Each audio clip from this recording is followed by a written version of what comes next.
Hello, I'm Matthew Malcolm with Pacific Nut Producer Magazine, reporting to you from the annual winter meeting of the Nut Grower Society here in Oregon. I'm here with Terry Ross from the Hazelnut Bargaining Association. The executive director gave a great report on just where the market stands in hazelnuts, which isn't necessarily as good as we'd like it to be. But tell us, this past season, growers got decent returns this year, right?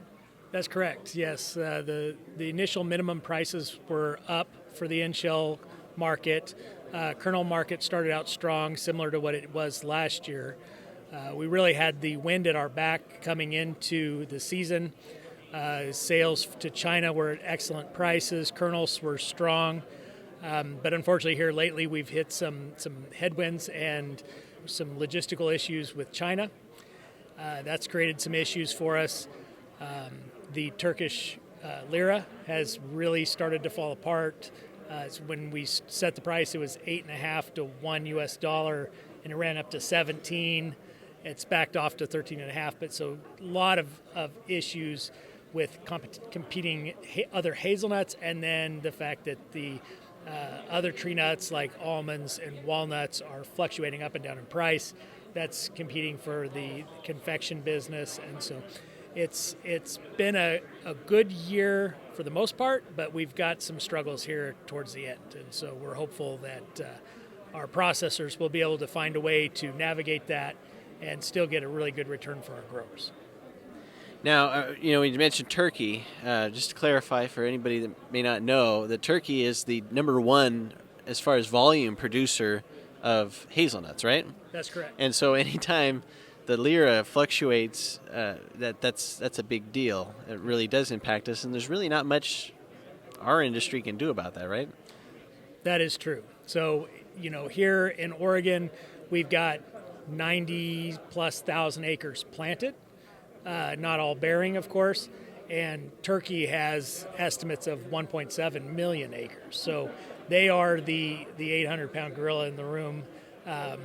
But because of our small crop size and our high quality, because of our production region, we're usually getting a 15 to 25% premium, and that's thanks to the smart marketing practices of our packers, which are doing a fantastic job. They get us into a lot of really good niche markets, and so we have really great people out in front, and the Bargaining Association is working hard to maintain the transparency to make sure that the growers get their full cut of the price.